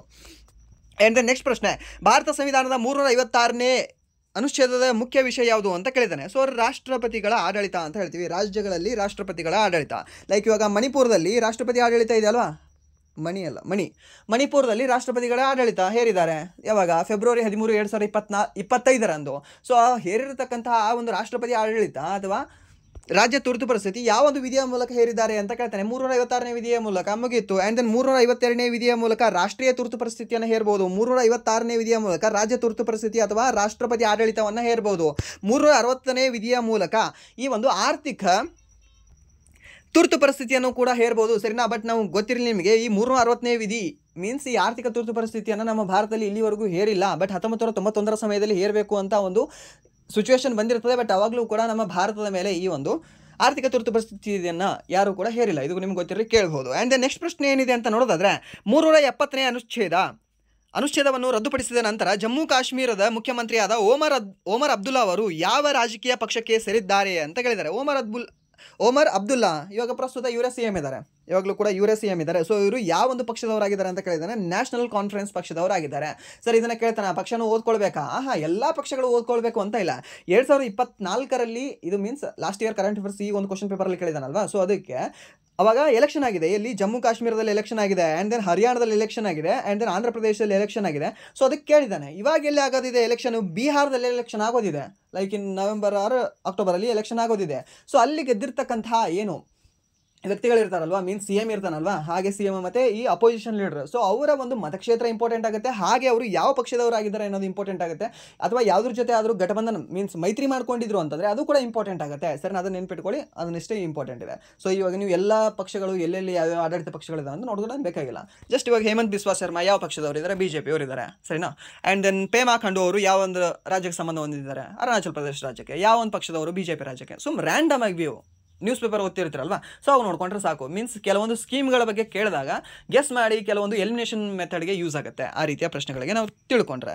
ಆ್ಯಂಡ್ ನೆಕ್ಸ್ಟ್ ಪ್ರಶ್ನೆ ಏನಿದೆ ಅಂತ ನೋಡಿದ್ರೆ 2024 ಆಗಸ್ಟ್ನಲ್ಲಿ ಹವಾಮಾನ ಪರಿವರ್ತಕರ ಸಂವಾದವನ್ನು ಆಯೋಜಿಸಲು ಯಾವ ಸಂಸ್ಥೆಯು ನಬಾರ್ಡ್ನೊಂದಿಗೆ ಸಂಯೋಗ ಹೊಂದಿತ್ತು ಅಂತ ಕೇಳಿದ್ದಾನೆ. ಸರಿನಾ, ಯಾವುದು ಅಂತಂದರೆ ಈ ಡಾಯ್ಟ್ ಗೆಜಲ್ ಸಾಫ್ಟ್ವೇರ್ ಇಂಟರ್ನ್ಯಾಷನಲ್ ಜ್ಯೂಸ್ಮ್ಯಾನ್ ನಾರ್ಬಿಟ್ GIG GmbH ಈ ಸಂಸ್ಥೆಗಳೇನಿದಾವಲ್ವಾ ಇದರೊಂದಿಗೆ ಸಹಯೋಗ ಹೊಂದಿತ್ತು. ಯಾವುದರೊಂದಿಗೆ? ನಬಾರ್ಡ್ನೊಂದಿಗೆ. ನಬಾರ್ಡ್ ಯಾವಾಗ ಸ್ಥಾಪನೆ ಆಗಿದೆ? 1982ರಲ್ಲಿ ಇದು ಸ್ಥಾಪನೆಯನ್ನು ಆಗುತ್ತೆ. ಸರಿನಾ, ಇದು ಕೂಡ ಗೊತ್ತಿರಲಿ ಕೇಳಬಹುದು. ಆ್ಯಂಡ್ ದೆನ್ ನೆಕ್ಸ್ಟ್ ಪ್ರಶ್ನೆ, ವ್ಯವಹಾರಗಳಲ್ಲಿ ವಿದೇಶಿ ಹೂಡಿಕೆಗಳನ್ನು ಆಕರ್ಷಿಸಲು ಭಾರತ ಸರ್ಕಾರವು ವಿಶೇಷ ಆರ್ಥಿಕ ವಲಯಗಳ ನೀತಿಯನ್ನು ಪ್ರಾರಂಭಿಸಿತು ಮತ್ತು ಘೋಷಿಸಿತು. ಇದನ್ನು ಡ್ಯಾಶ್ ವರ್ಷದಲ್ಲಿ ಘೋಷಿಸಲಾಯಿತು ಅಂತ ಕೊಟ್ಟಿದ್ದಾನೆ. ಸರಿನಾ, ವಿಶೇಷ ಆರ್ಥಿಕ ವಲಯ ಅಂತ ಕರಿತೀವಿ ಅಥವಾ ಸ್ಪೆಷಲ್ ಎಕನಾಮಿಕ್ ಝೋನ್ ನೀತಿ ಅಂತ ಕರಿತೀವಿ. ಆ ಒಂದು ನೀತಿ ಬಂದಿರೋ ವರ್ಷ ಯಾವುದು ಅಂದರೆ ಮೀನ್ಸ್ ಘೋಷಣೆ ಮಾಡಿರ್ತಕ್ಕಂಥ ವರ್ಷ ಯಾವುದು ಅಂತ ಕೇಳಿದ್ರೆ 2000ರಲ್ಲಿ ಅದನ್ನು ಘೋಷಣೆಯನ್ನು ಮಾಡಿದ್ದಾರೆ. ಸರಿನಾ, ಇದು ಕೂಡ ಗೊತ್ತಿರಲಿ ಕೇಳಬಹುದು ನಿಮಗೆ.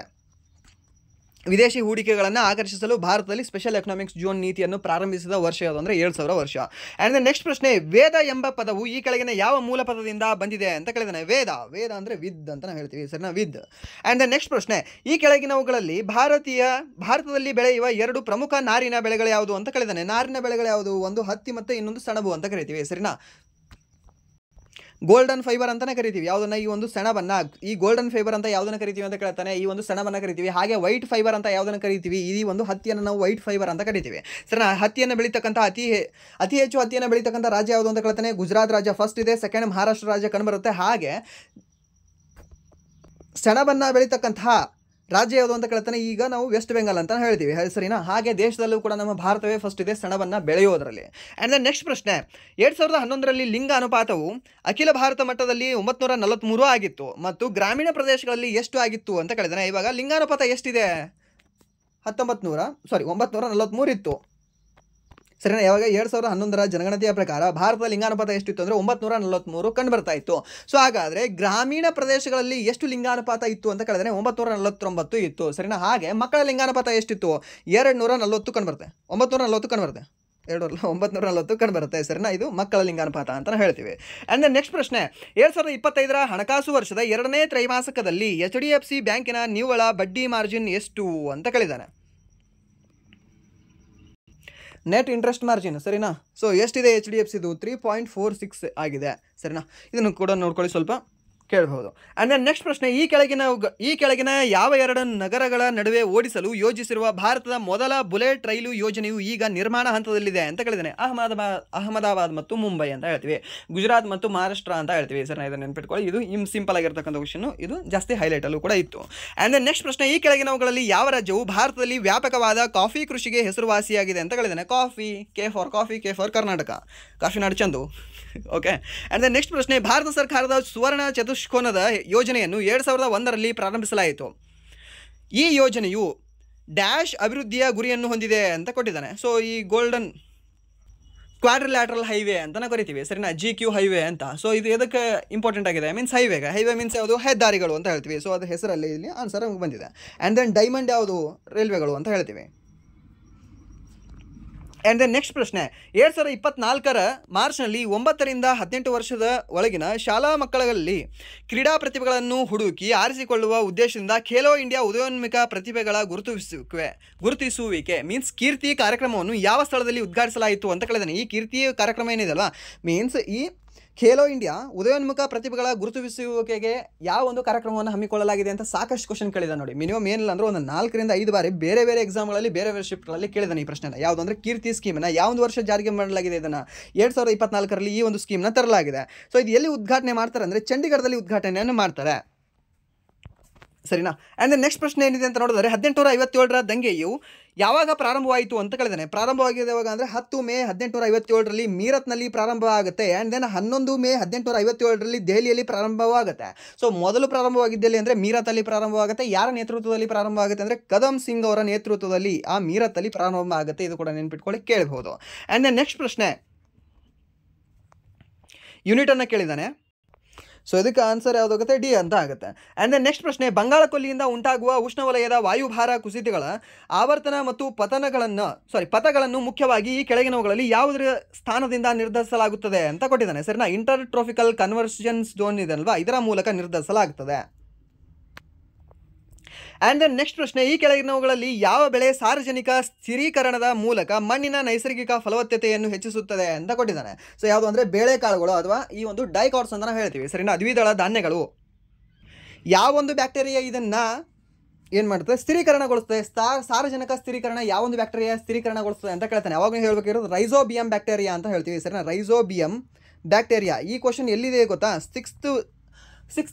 ಸಿಕ್ಸ್ತ್ ಸೈನ್ಸ್ ಬುಕ್ಕಲ್ಲಿ, ಮೇ ಬಿ ಸೆಕೆಂಡ್ ಚಾಪ್ಟರಲ್ಲಿ ಇದೆ ಅನಿಸುತ್ತೆ. ಇದು ಕ್ವಶನ್ ಇದೆ, ಒಂದ್ಸರಿ ನೋಡ್ಕೊಳ್ಳಿ ನೀವು, ಸರಿನಾ. NCERTಯಲ್ಲಿ ಹೀಗೆ ಹೆಲ್ಪ್ ಆಗುತ್ತೆ ಕೆಲವೊಂದು ಕ್ವಶನ್ಗಳು. ಆ್ಯಂಡ್ ದೆನ್ ನೆಕ್ಸ್ಟ್ ಪ್ರಶ್ನೆ, ಅಂತಾರಾಷ್ಟ್ರೀಯ ಹಣಕಾಸು ನಿಧಿ IMFನ ಪ್ರಕಾರ 2025-26 ಹಣಕಾಸು ವರ್ಷದಲ್ಲಿ ಭಾರತದ GDPಯ ಬೆಳವಣಿಗೆಯ ಮುನ್ಸೂಚನೆ ಏನಿದೆ ಅಂತ ಕೊಟ್ಟಿದ್ದಾನೆ. ಸೊ 6.5 ಆಗುತ್ತೆ ಅಂತ ಅವರು ಹೇಳಿದ್ದಾರೆ, ಯಾರು, IMFದವರು. ಆ್ಯಂಡ್ ದೆನ್ ನೆಕ್ಸ್ಟ್ ಪ್ರಶ್ನೆ, ನೈಜ ಅನಿಲಗಳು ತಮ್ಮ ಅಣುಗಳ ನಡುವಿನ ಅಂತರಾಣುಮಕ ಪರಸ್ಪರ ಕ್ರಿಯೆಗಳಿಂದಾಗಿ ಆದರ್ಶ ಅನಿಲದ ನಿಯಮದಿಂದ ವಿಮುಖವಾಗುತ್ತದೆ. ಆದರ್ಶ ಅನಿಲ ಒತ್ತಡಕ್ಕೆ ಹೋಲಿಸಿದಾಗ ನೈಜ ಅನಿಲದ ಒತ್ತಡಕ್ಕೆ ಸಂಬಂಧಿಸಿದಂತೆ ಈ ಕೆಳಗಿನ ಯಾವ ಹೇಳಿಕೆಯು ಸರಿಯಾಗಿದೆ ಅಂತ ಕೊಟ್ಟಿದ್ದಾನೆ. ಸೊ ಇದಕ್ಕೆ ಸರಿಯಾದ ಉತ್ತರ ಯಾವುದಾಗುತ್ತೆ ಅಂದರೆ ಆಪ್ಷನ್ ಸಿ, ನೈಜ ಅನಿಲದ ಒತ್ತಡವು ಪರಿಮಾಣದ ವರ್ಗಕ್ಕೆ ವಿಲೋಮ ಅನುಪಾತದಲ್ಲಿರುತ್ತದೆ. ಅನುಪಾತದಲ್ಲಿರುವ ತಿದ್ದುಪಡಿ ಪದದಿಂದ ಕಡಿಮೆಯಾಗುತ್ತದೆ ಅಂತ ಹೇಳಿದ್ದಾನೆ, ಸರಿನಾ. ಸೊ ಇದನ್ನು ಕೂಡ ಸ್ವಲ್ಪ ನೋಡ್ಕೊಳ್ಳಿ. ಆ್ಯಂಡ್ ದೆನ್ ನೆಕ್ಸ್ಟ್ ಪ್ರಶ್ನೆ, ಈ ಕೆಳಗಿನವುಗಳಲ್ಲಿ ಯಾವ ಪವಿತ್ರ ಗ್ರಂಥವು ಆರಂಭಿಕ ವೈದಿಕ ಕಾಲದ ಸಾಮಾಜಿಕ ಮತ್ತು ಆರ್ಥಿಕ ಜೀವನದ ಬಗ್ಗೆ ಹೆಚ್ಚಿನ ಮಾಹಿತಿಯನ್ನು ಒದಗಿಸುತ್ತದೆ ಅಂತ ಕೊಟ್ಟಿದ್ದಾನೆ, ಸರಿನಾ. ಸೊ ಯಾವೊಂದು ಗ್ರಂಥ ಅಂತಂದರೆ ವೇದಗಳು ಅಂತ ಹೇಳ್ತೀವಿ. ವೇದಗಳು ಎಷ್ಟು ಕಂಡುಬರ್ತವೆ, ಟೋಟಲಿ 4 ವೇದಗಳು ಕಂಡುಬರ್ತವೆ. ಆ್ಯಂಡ್ ದೆನ್ ನೆಕ್ಸ್ಟ್ ಪ್ರಶ್ನೆ, 2024 ಅಕ್ಟೋಬರ್ನಲ್ಲಿ ಹಣಕಾಸು ಸೇವೆಗಳ ಇಲಾಖೆಯು ಪ್ರಾರಂಭಿಸಿದ ವಿಶೇಷ ಅಭಿಯಾನ 4.0 ಮುಖ್ಯ ಉದ್ದೇಶವೇನು ಅಂತ ಕೇಳಿದ್ದಾನೆ. ಸೊ ಅತಿ ಉದ್ದವಾಗಿ ಯಾವುದು ಆಪ್ಷನ್ ಕೊಟ್ಟಿರ್ತಾನೆ ಅದನ್ನು ಟಿಕ್ ಹಾಕಿ ಬರಬೇಕು. ಸೊ ಇಲ್ಲಿ ಏನಿದೆ, ಅನಿಶ್ಚಿತತೆಯನ್ನು ಕಡಿಮೆ ಮಾಡುವುದು ಮತ್ತು ಸ್ವಚ್ಛತೆಯನ್ನು ಸಾಂಸ್ಥಿಕಗೊಳಿಸುವುದು ಇದರ ಒಂದು ಉದ್ದೇಶವಾಗಿದೆ. ಆ್ಯಂಡ್ ದೆನ್ ನೆಕ್ಸ್ಟ್ ಪ್ರಶ್ನೆ, ಸಿಂಧೂ ಕಣಿವೆ ನಾಗರಿಕತೆಯ ತಾಣ ಮತ್ತು ಉತ್ಖನನಕಾರರ ಹೆಸರನ್ನು ಹೊಂದಿಸಿ ಬರೆಯಿರಿ ಅಂತ ಕೊಟ್ಟಿದ್ದಾನೆ. ಹರಪ್ಪ ಏನಾಗಿದೆ ಅಂತಂದರೆ ದಯಾರಾಮ್ ಸಹಾನಿ ಅಂತ ಹೇಳ್ತೀವಿ, ಸರಿನಾ. ಹರಪ್ಪ ಅದು ದಯಾರಾಮ್ ಸಹಾನಿಯವರಾಗಿದ್ದಾರೆ. ಆ್ಯಂಡ್ ದೆನ್ ಲೋಥಾಲನ್ನು ಎಲ್ಲಿದ್ದಾರೆ, SR ರಾವ್, ಸರಿನಾ. ಈ ಲೋಥಾಲನ್ನು SR ರಾವ್ ಅವರು ಕಂಡು ಹಿಡಿದಿದ್ದಾರೆ. ಆ್ಯಂಡ್ ದೆನ್ ಈ ಧೋಲಾವೀರವನ್ನು ಈ RS ಬಿಸ್ಟ್ ಅವರು ಕಂಡು ಹಿಡಿದಿದ್ದಾರೆ. ಆ್ಯಂಡ್ ದೆನ್ ಸುರ್ಕೊಟಡವನ್ನು ಈ JP ಜೋಶಿ ಅವರು ಕಂಡು ಹಿಡಿದಿದ್ದಾರೆ, ಸರಿನಾ. ಇದನ್ನು ನೆನ್ಪಿಟ್ಕೊಳ್ಳಿ, ಕೇಳ್ಬೋದು. ಆ್ಯಂಡ್ ದೆನ್ ಈ ಒಂದು ಕಾಲಿಬಂಗಾಲನ್ನು ಕಂಡು ಹಿಡಿದವರು ಯಾರು ಅಂತ ಕೇಳ್ತಾನೆ. ಯಾವಾಗ ನೀವು ಹೇಳಬೇಕಾಗಿರೋದು ಈ ಥಾಪರ್ ಅಂತ ವ್ಯಕ್ತಿ ಅಂತ ಹೇಳ್ತೀವಿ, ಸರಿನಾ. ಇದು ನೆನ್ಪಿಟ್ಕೊಳ್ಳಿ, ಕೇಳ್ಬೋದು. ಬಟ್ ಇಲ್ಲಿ ಈ ವ್ಯಕ್ತಿಯ ಸ್ಟೇಟ್ಮೆಂಟ್ ಇಂಪಾರ್ಟೆಂಟ್ ಆಗುತ್ತೆ. ಯಾರು ಅಂದರೆ SR ರಾವ್ ಅನ್ನುವ ವ್ಯಕ್ತಿಯ ಸ್ಟೇಟ್ಮೆಂಟು. ಏನಂತ ಹೇಳ್ತಾರೆ ಇವರು ಅಂದರೆ, ಈ ಹರಪ್ಪ ನಾಗರಿಕತೆಯ ಸಮಯದಲ್ಲಿ ಹರಪ್ಪನರು ಏನಿದಾರಲ್ವಾ, ಈ ಕರ್ನಾಟಕದಿಂದ ಬಂಗಾರವನ್ನು ಆಮದನ್ನು ಮಾಡ್ಕೊಳ್ತಿದ್ರು ಅಂತ ಹೇಳಿದ್ದಾನೆ. ಯಾರು, SR ರಾವ್ ಅನ್ನುವ ವ್ಯಕ್ತಿ, ಸರಿನಾ, ಇತಿಹಾಸಕಾರ ಅಂತ ಕರಿತೀವಿ. ಸೊ ಇದು ಇಂಪಾರ್ಟೆಂಟ್ ಆಗಿರ್ತಕ್ಕಂಥ ನೋಟ್ ಆಗಿದೆ, ನೆನ್ಪಿಟ್ಕೊಳ್ಳಿ, ಕೇಳ್ಬೋದು. ಲೋಥಾಲನ್ನು ಯಾವಾಗ ಕಂಡುಹಿಡಿದ್ರು, 1957ರಲ್ಲಿ ಆ ಲೋಥಾಲನ್ನು ಕಂಡುಹಿಡಿತಾರೆ. ಆ್ಯಂಡ್ ದೆನ್ ಹರಪ್ಪವನ್ನು ಯಾವಾಗ ಕಂಡುಹಿಡಿದ್ರು ಅಂತ ಕೇಳ್ತಾನೆ, 1921ರಲ್ಲಿ ಈ ದಯಾರಾಮ್ ಸಹಾನಿ ಅವರು ಕಂಡುಹಿಡಿತಾರೆ. ಹಾಗೆ ಮೆಹೆಂಜೋದಾರವನ್ನು 1922ರಲ್ಲಿ RD ಬ್ಯಾನರ್ಜಿ ಅವರು ಕಂಡುಹಿಡಿತಾರೆ, ಸರಿನಾ. ಯಾವುದನ್ನು, ಮೆಹೆಂಜೋದಾರವನ್ನು. ಹಾಗೆ ಅತ್ಯಂತ ದೊಡ್ಡ ನಗರ ಯಾವುದು ಇದೆ, ಒಂದು ಮೆಹೆಂಜೋದಾರೋ, ಸರಿನಾ. ಇದು ಕೂಡ ಗೊತ್ತಿರಲಿ, ಕೇಳ್ಬೋದು ನಿಮಗೆ. ಆ್ಯಂಡ್ ದೆನ್ ನೆಕ್ಸ್ಟ್ ಪ್ರಶ್ನೆ, ಈ ಕೆಳಗಿನ ಯಾವ ಬ್ರಿಟಿಷ್ ಅಧಿಕಾರಿಯ ನೇತೃತ್ವದಲ್ಲಿ ಕಾನ್ಪುರದಲ್ಲಿ 1857ರ ದಂಗೆಯನ್ನು ನಿಗ್ರಹಿಸಲಾಯಿತು ಅಂತ ಕೇಳಿದ್ದಾನೆ, ಸರಿನಾ. ಈ ಒಂದು ಕಾನ್ಪುರದಲ್ಲಿ ಆಗಲಿ ಹಾಗೆ ಝಾನ್ಸಿಯಲ್ಲಾಗಲಿ ಎರಡರಲ್ಲೂ ಕೂಡ ದಂಗೆಯನ್ನು ನಿಗ್ರಹಿಸಿರ್ತಕ್ಕಂಥ ವ್ಯಕ್ತಿ ಒಬ್ಬನೇ, ಯಾರು ಅಂದರೆ ಸರ್ ಕಾಲಿನ್ ಕ್ಯಾಂಪಬೆಲ್ ಅಂತ ಕರಿತೀವಿ, ಸರಿನಾ. ಇದು ನೆನ್ಪಿಟ್ಕೊಳ್ಳಿ, ಕೇಳ್ಬೋದು ನಿಮಗೆ. ಆ್ಯಂಡ್ ದೆನ್ ಈ ದೆಹಲಿಯಲ್ಲಿ ದಂಗೆಯನ್ನು ನಿಗ್ರಹಿಸಬೇಕಂತ ಹೋಗಿರ್ತಕ್ಕಂಥ ವ್ಯಕ್ತಿ ಯಾರು ಅಂತ ಕೇಳ್ತಾನೆ, ಈ ಒಂದು ಜಾನ್ ನಿಕೋಲ್ಸನ್ ಅಂತ ಕರಿತೀವಿ, ಸರಿನಾ. ಇದು ಕೂಡ ನೆನ್ಪಿಡ್ಲಿ, ಕೇಳ್ಬೋದು ನಿಮಗೆ. ಆ್ಯಂಡ್ ದೆನ್ ಕ್ಷಮಿಸಿ, ಇಲ್ಲಿ ಈ ಝಾನ್ಸಿಯಲ್ಲಿ ಯಾರು ಅಂತಂದರೆ ಜನರಲ್ ಹ್ಯೂಸ್ ರೋಸ್ ಅವರು. ಬಟ್ ಇಲ್ಲಿ ಕಾನ್ಪುರ ಮತ್ತು ಈ ಲಕ್ನೋದಲ್ಲಿ ಯಾರು ಅಂತಂದರೆ ಸರ್ ಕಾಲಿನ್ ಕ್ಯಾಂಪೆಲ್, ಸರಿನಾ. ಕಾನ್ಪುರ್ ಮತ್ತು ಲಕ್ನೋದಲ್ಲಿ ಯಾರು ಅಂತಂದರೆ ಸರ್ ಕಾಲಿನ್ ಕ್ಯಾಂಪೆಲ್ ಅವರು ದಂಗೆಯನ್ನು ನಿಗ್ರಹಿಸ್ತಾರೆ. ಬಟ್ ಈ ಝಾನ್ಸಿಯಲ್ಲಿ ದಂಗೆಯನ್ನು ನಿಗ್ರಹಿಸಿದವರು ಯಾರು ಅಂತಂದರೆ ಈ ಜನರಲ್ ಹ್ಯೂಸ್ ರೋಸ್ ಅಂತ ಕರಿತೀವಿ, ಸರಿನಾ. ಹ್ಯೂಸ್ ರೋಸ್ ಅಂತ ಅವರ ಹೆಸರು ಕಂಡುಬರುತ್ತೆ. ಆ್ಯಂಡ್ ದೆನ್ ನೆಕ್ಸ್ಟ್ ಪ್ರಶ್ನೆ, ಈ ಗ್ಲೈಸೋಸಿಡಿಕ್ ಬಂಧಗಳಿಂದ ಒಟ್ಟಿಗೆ ಜೋಡಿಸಲ್ಪಟ್ಟ 10 ಅಥವಾ ಹೆಚ್ಚು ಮೊನೋಸ್ಯಾಕ್ರೈಡ್ಗಳ ಘಟಕಗಳನ್ನು ಒಳಗೊಂಡಿರುವ ಮ್ಯಾಕ್ರೋ ಮ್ಯಾಲಿಕ್ಯೂಲನ್ನು ಹೀಗೆಂದು ಕರೆಯಲಾಗುತ್ತದೆ ಅಂತ ಕೇಳಿದ್ದಾನೆ, ಸರಿನಾ. ಅತಿ ಹೆಚ್ಚು ಮೊನೋಸ್ಯಾಕ್ರೈಡ್ಗಳನ್ನು ಸೇರಿಸಿದ್ರೆ ಏನಾಗುತ್ತೆ, ಅದು ಒಂದು ಪಾಲಿಸ್ಯಾಕ್ರೈಡ್ ಆಗುತ್ತೆ, ಸರಿನಾ. ಮೋನೋ ಎಲ್ಲ ಸೇರಿಸಿದ್ರೆ ಏನಾಗುತ್ತೆ, ಇದೊಂದು ಪಾಲಿ ಅಂತ ಆಗುತ್ತೆ, ಪಾಲಿವಿನೈಲ್ ಕ್ಲೋರೈಡ್ ಕೇಳಿರ್ತೀರಲ್ವಾ. ಸೊ ಆ ರೀತಿ ಪಾಲಿ ಅಂತಂದರೆ ಬಹು ಅಂತ ನಾವು ಕರಿತೀವಿ. ಆ್ಯಂಡ್ ನೆಕ್ಸ್ಟ್ ಪ್ರಶ್ನೆ, ಆಗಸ್ಟ್ 2024ರಲ್ಲಿ ಮದ್ರಾಸ್ ಉಚ್ಚ ನ್ಯಾಯಾಲಯವು ಈ ಕೆಳಗಿನ ಯಾವ ಸೆಕ್ಷನನ್ನು ಅಸಂವಿಧಾನಿಕ ಎಂದು ಘೋಷಿಸಿತು ಅಂತ ಕೇಳಿದ್ದಾನೆ. ಸೊ ನೋಂದಣಿ ಕಾಯ್ದೆಯ ಸೆಕ್ಷನ್ 77 ಏನಿದಲ್ವ ಅಮಾನ್ಯ ಎಂದು ಅಸಂವಿಧಾನಿಕ ಎಂದು ಘೋಷಣೆ ಮಾಡಿದೆ. ಯಾರು ಅಂತಂದ್ರೆ ಈ ಒಂದು ಮದ್ರಾಸ್ ಹೈಕೋರ್ಟ್ನವರು. ಮೀನ್ಸ್ ತಮಿಳುನಾಡಿನ ಹೈಕೋರ್ಟಲ್ಲಿ ಕಂಡುಬರುತ್ತೆ ಅಂತ ಹೇಳ್ತಾನೆ, ಮದ್ರಾಸಲ್ಲಿ ಕಂಡುಬರುತ್ತೆ. ಮದ್ರಾಸ್ ಹೈಕೋರ್ಟ್ ಅಂತ ಅದನ್ನು ಕರಿತೀವಿ ನಾವು. ಆ್ಯಂಡ್ ನೆಕ್ಸ್ಟ್ ಪ್ರಶ್ನೆ, ಜನರ ಕಲ್ಯಾಣವನ್ನು ಪ್ರೋತ್ಸಾಹಿಸಲು ರಾಜ್ಯವು ಶ್ರಮಿಸಬೇಕು ಎಂದು ಯಾವ ಅನುಚ್ಛೇದ ಹೇಳುತ್ತದೆ ಅಂತ ಕೇಳ್ತಾನೆ. ಯಾವ ಅನುಚ್ಛೇದ ಹೇಳುತ್ತದೆ ಅಂದರೆ 38ನೇ ಅನುಚ್ಛೇದ ಹೇಳುತ್ತೆ. ಹಾಗೆ 36ನೇ ಅನುಚ್ಛೇದ ಎದ್ರ ಬಗ್ಗೆ ಹೇಳುತ್ತೆ ಅಂತ ಕೇಳ್ತಾನೆ, ರಾಜ್ಯದ ಒಂದು ಮೀನಿಂಗ್ ಅನ್ನು ಹೇಳುತ್ತೆ, ರಾಜ್ಯದ ಒಂದು ಅರ್ಥವನ್ನು ಹೇಳ್ತಕ್ಕಂಥ ಒಂದು ವಿಧಿ ಯಾವುದು ಅಂತ ಕೇಳ್ತಾನೆ, 36ನೇ ವಿಧಿ ಅಂತ ಹೇಳ್ತೀವಿ. ಸರಿನಾ, ಇದು ಕೂಡ ನೆನ್ಪಿಟ್ಕೊಳ್ಳಿ, ಕೇಳ್ಬೋದು ನಿಮಗೆ. ಆ್ಯಂಡ್ ದೆನ್ 40ನೇ ವಿಧಿ ಇಂಪಾರ್ಟೆಂಟ್ ಆಗುತ್ತೆ. ಗ್ರಾಮ ಪಂಚಾಯತಿಗಳ ಬಗ್ಗೆ ಮೊಟ್ಟ ಮೊದಲ ಬಾರಿಗೆ ಹೇಳಿರ್ತಕ್ಕಂಥ ಒಂದು ವಿಧಿ ಯಾವುದು ಅಂತ ಕೇಳ್ತಾನೆ, ಇದೇ ಒಂದು 40ನೇ ವಿಧಿ. ಹಾಗೆ ರಾಜನೀತಿ ನಿರ್ದೇಶಕ ತತ್ವಗಳಲ್ಲಿ ಗ್ರಾಮ ಪಂಚಾಯತಿ ಬಗ್ಗೆ ಹೇಳಿರ್ತಕ್ಕಂಥ ವಿಧಿ ಯಾವುದು ಅಂತ ಕೇಳ್ತಾನೆ, 40ನೇ ವಿಧಿ. ಹಾಗೆ ಇನ್ನೊಂದು ಪ್ರಶ್ನೆ ಬರುತ್ತೆ ನಿಮಗೆ, ಏನು ಅಂದರೆ ಸಹಕಾರಿ ಸಂಘಗಳ ಬಗ್ಗೆ ರಾಜನೀತಿ ನಿರ್ದೇಶಕ ತತ್ವದ ಯಾವ ವಿಧಿಯಲ್ಲಿ ಹೇಳಲ್ಪಟ್ಟಿದೆ ಅಂತ ಕೇಳ್ತಾನೆ. ನಮಗೆ ಗೊತ್ತಿದೆ ಏನು ಅಂದರೆ 97ನೇ ತಿದ್ದುಪಡಿಯ ಮೂಲಕ 2011ರಲ್ಲಿ ಈ 9B ವಿಧಿಯನ್ನು 9B ಭಾಗವನ್ನು ಸೇರ್ಪಡೆಯನ್ನು ಮಾಡ್ತಾರೆ. ಸರಿನಾ, ಯಾವುದರ ಸಲುವಾಗಿ ಸೇರ್ಪಡೆ ಮಾಡ್ತಾರೆ, ಸಹಕಾರಿ ಸಂಘದ ಸಲುವಾಗಿ ಸೇರ್ಪಡೆಯನ್ನು ಮಾಡ್ತಾರೆ. ಬಟ್ ಇದಕ್ಕಿಂತ ಮುಂಚೆಯೇ ಈ ಸಹಕಾರಿ ಸಂಘದ ಬಗ್ಗೆ ಒಂದು ಮಾಹಿತಿ ಈ ರಾಜನೀತಿ ನಿರ್ದೇಶಕ ತತ್ವಗಳ ಒಂದು ವಿಧಿಯಲ್ಲಿ ಕಂಡುಬರ್ತಾ ಇತ್ತು. ಸೊ ಯಾವೊಂದು ವಿಧಿಯಲ್ಲಿ ಕಂಡುಬರ್ತಾ ಇತ್ತು, ಸೊ ಅವಾಗ ನೀವು ಹೇಳಬೇಕಾಗಿರೋದು 43B ಅಂತ. ಸರಿನಾ, ಈ ಕ್ವಶನ್ ಏನಿದೆಯಲ್ಲ ಇಂಪಾರ್ಟೆಂಟ್ ಆಗಿದೆ. ಇದನ್ನು ಕರ್ನಾಟಕ ಗೌರ್ಮೆಂಟ್ ಎಕ್ಸಾಮಲ್ಲಿ ಸಾಕಷ್ಟು ಸರಿ ಕೇಳಿದಾನೆ. ಇದನ್ನು ಮೀನ್ಸ್ ಲೈಕ್ ಈ ವಾಟರ್ ಡಿಪಾರ್ಟ್ಮೆಂಟ್ ಯಾವುದು ನಡೀತದೆ ಗೊತ್ತಾ ಎಕ್ಸಾಮ್, ಲೈಕ್ FD ಎಕ್ಸಾಮ್ ಎಲ್ಲ ಜಸ್ಟ್ ಒಂದು 10 ಪೋಸ್ಟ್ ಇಲ್ಲ 15 ಪೋಸ್ಟ್ ಬಿಟ್ಟಿರ್ತಾನಲ್ಲ, ಸೊ ಆ ಒಂದು ಎಕ್ಸಾಮ್ಗಳಲ್ಲಿ ಇದನ್ನು ಕೇಳ್ತೇನೆ ಸಾಕಷ್ಟು ಸರಿ. ಆ್ಯಂಡ್ ದೆನ್ ನೆಕ್ಸ್ಟ್ ಪ್ರಶ್ನೆ, 2024ರ ಮಾರ್ಚ್ ತಿಂಗಳಲ್ಲಿ ಕೇರಳದ ಶಾಲೆಯೊಂದರಲ್ಲಿ ಬಿಡುಗಡೆ ಮಾಡಲಾದ ಭಾರತದ ಮೊದಲ ಕೃತಕ ಬುದ್ಧಿಮತ್ತೆಯಿಂದ ಕಾರ್ಯನಿರ್ವಹಿಸುವ ಶಿಕ್ಷಕ ರೋಬೋಟ್ ಏನು ಹೆಸರು, ಐರಿಸ್ ಅಂತ ನಾವು ಹೇಳ್ತೀವಿ. ಸರಿನಾ, ಸಿಂಪಲ್ ಇದು. ಆ್ಯಂಡ್ ದೆನ್ ನೆಕ್ಸ್ಟ್ ಪ್ರಶ್ನೆ, 2024ರ ನವೆಂಬರ್ನಲ್ಲಿ ಭಾರತೀಯ ಸೇನೆಯು ಈ ಕೆಳಗಿನ ಯಾವ ಬಹುಪಕ್ಷೀಯ ವಾರ್ಷಿಕ ಜಂಟಿ ಮಾನವೀಯ ನೆರವು ಮತ್ತು ವಿಪತ್ತು ಪರಿಹಾರ ಕವಾಯತನ್ನು ಅಹಮದಾಬಾದ್ ಮತ್ತು ಪೋರಬಂದರ್ನಲ್ಲಿ ನಡೆಸಿದೆ ಅಂತ ಕೇಳಿದ್ದಾನೆ. ಸಂಯುಕ್ತ ವಿಮೋಚನಾ 2024 ಅಂತ ಅದನ್ನು ಕರೀತೀವಿ. ಆ್ಯಂಡ್ ನೆಕ್ಸ್ಟ್ ಪ್ರಶ್ನೆ, ಭಾರತ ಸರ್ಕಾರವು ಡ್ಯಾಶ್ರಲ್ಲಿ ಮೊದಲ ಬಾರಿಗೆ ಲಿಂಗಾಧಾರಿತ ಬಜೆಟ್ ಹೇಳಿಕೆಯನ್ನು ಮಂಡಿಸಿತು ಅಂತ ಕೊಟ್ಟಿದ್ದಾನೆ. ಲಿಂಗಾಧಾರಿತ ಮೀನ್ಸ್ ಮೆನ್ ವುಮೆನ್ ಅಂತ ಹೇಳ್ತೀವಲ್ವಾ. ಸೊ ಆ ರೀತಿಯ ಒಂದು ಲಿಂಗಾಧಾರಿತ ಬಜೆಟ್ ಹೇಳಿಕೆಯನ್ನು ಮಂಡಿಸಿದ್ದೇವಾಗ ಅಂದರೆ 2005ರ ಫೆಬ್ರವರಿ 1ನೇ ತಾರೀಕಿನಂದು ನಡೆಸಿರ್ತಕ್ಕಂತಹ ಬಜೆಟ್ ಅಂತ ನಾವು ಹೇಳ್ತೀವಿ. ಸರಿನಾ. ಆ್ಯಂಡ್ ದೆನ್ ನೆಕ್ಸ್ಟ್ ಪ್ರಶ್ನೆ, ಚಿರಾಪುಂಜಿ ಮತ್ತು ಮೌಸಿನ್ ರಾಮ್ಗಳು ಮೇಘಾಲಯದ ಯಾವ ಬೆಟ್ಟಗಳಲ್ಲಿ ಕಂಡುಬರ್ತವೆ ಅಂತ ಕೇಳಿದ್ದಾನೆ. ಸರಿನಾ, ಯಾವ ಒಂದು ಬೆಟ್ಟಗಳಲ್ಲಿ ಕಂಡುಬರ್ತವೆ ಅಂದರೆ ಖಾಸಿ ಬೆಟ್ಟಗಳಲ್ಲಿ ಕಂಡುಬರ್ತವೆ. ಖಾಸಿ, ಗಾರೋ, ಜೈಂತ್ಯ ಹೀಗೆ ಬರ್ಕೊಳ್ಳಿ. ಸರಿನಾ, ಯಾಕೆಂದರೆ ಪೂರ್ವದಿಂದ ಪಶ್ಚಿಮಕ್ಕೆ ಈ ಒಂದು ಬೆಟ್ಟಗಳನ್ನು ಜೋಡಿಸಿ ಅಂತ ಕೊಡ್ತಾನೆ. ಸೊ ಅವಾಗ ನೀವು ಏನಾದರೂ ಹೇಳಿದ್ರೆ ಯಾವುದು ಪಶ್ಚಿಮದಿಂದ ಪೂರ್ವಕ್ಕೆ ಬೆಟ್ಟಗಳನ್ನು ಜೋಡಿಸಿ ಅಂತ ಕೊಡ್ತಾನೆ. ಪಶ್ಚಿಮದಿಂದ ಪೂರ್ವಕ್ಕೆ ಅಂತ ಕೇಳಿದಾಗ ಫಸ್ಟ್ ಗಾರೋ ಬರುತ್ತೆ, ಆಮೇಲೆ ಖಾಸಿ ಬರುತ್ತೆ, ಆಮೇಲೆ ಜೈಂತ್ಯ ಬರುತ್ತೆ. ಸೊ ಏನಾದರೂ ನಿಮಗೆ ಪೂರ್ವದಿಂದ ಪಶ್ಚಿಮಕ್ಕೆ ಅಂತ ಕೇಳಿದ್ರೆ ಅವಾಗ ನೀವು ಹೇಳಬೇಕಾಗುತ್ತೆ ಫಸ್ಟ್ ಜೈಂತ್ಯ ಬರುತ್ತೆ, ಆಮೇಲೆ ಖಾಸಿ ಬರುತ್ತೆ, ಆಮೇಲೆ ಈ ಒಂದು ಗಾರೋ ಬರುತ್ತೆ ಅಂತ ಹೇಳಬೇಕಾಗುತ್ತೆ. ಸರಿನಾ. ಸೊ ಏನು ಈ ಓರೋಗ್ರಾಫಿಕ್ ರೇನ್ಫಾಲ್ ಆಗುತ್ತೆ ಗೊತ್ತಾ, ಓರೋಗ್ರಾಫಿಕ್ ರೇನ್ಫಾಲೇ ಆಗುತ್ತೆ ಇಲ್ಲಿ ಖಾಸಿಯಲ್ಲಿ, ಮೀನ್ಸ್ ಖಾಸಿ ಬೆಟ್ಟಗಳಲ್ಲಿ, ಮೀನ್ಸ್ ಈ ಒಂದು ಚಿರಾಪುಂಜಿ ಮೌಸಿನ್ ರಾಮಗಳಲ್ಲಿ. ಈ ಗಾಳಿ ಹೋಗಿರೋದು ಈ ಜೈಂತ್ಯ ಬೆಟ್ಟಗಳಿಗೆ. ಹಾಗೆ ಇಲ್ಲಿ ಬಂಗಾಳ ಕೊಲ್ಲಿಯ ಶಾಖೆಯಿಂದ ಹೋಗಿರ್ತಕ್ಕಂಥ ಗಾಳಿ ಏನಿದೆಲ್ವಾ ಅದು ಎಲ್ಲವೂ ಕೂಡ ಈ ಒಂದು ಗಾರೋ ಬೆಟ್ಟಕ್ಕೆ ಬಡದು ಈ ಒಂದು ಖಾಸಿ ಬೆಟ್ಟಗಳ ಮೇಲೆ ಮಳೆಯನ್ನು ಸುರಿಸ್ತವೆ ಅಂತ ನಾವು ಹೇಳ್ತೀವಿ. ಸೊ ಹೀಗೆ ನೆನ್ಪಿಟ್ಕೊಳ್ಳಿ, ಈ ಒಂದು ಕ್ವಶನ್ ನಿಮಗೆ ಏನಾದರೂ ಸ್ವಲ್ಪ ಅಪ್ಲೈಡ್ ಆಗಿ ಕೇಳಿದ್ರೆ ನಿಮಗೆ ಯೂಸ್ ಆಗುತ್ತೆ ಈ ಒಂದು ಮಾಹಿತಿ. ಆ್ಯಂಡ್ ದೆನ್ ನೆಕ್ಸ್ಟ್ ಪ್ರಶ್ನೆ, ಚಳಿಗಾಲದ ತಿಂಗಳುಗಳಲ್ಲಿ ಭಾರತದ ಹವಾಮಾನ ಪರಿಸ್ಥಿತಿಗಳು ಪ್ರಾಥಮಿಕವಾಗಿ ಯಾವ ಪ್ರದೇಶದ ಮೇಲೆ ಹೆಚ್ಚಿನ ಒತ್ತಡದ ವ್ಯವಸ್ಥೆಯಿಂದ ಪ್ರಭಾವಿತವಾಗುತ್ತವೆ ಅಂತ ಕೇಳಿದಾನೆ. ಮಧ್ಯ ಮತ್ತು ಪಶ್ಚಿಮ ಏಷ್ಯಾ ಅಂತ ಕರಿತೀವಿ. ಇದು ಸಿಂಪಲ್ ಕ್ವಶನ್ನು, ನಾರ್ಮಲ್ ಹೇಳ್ಬೋದು.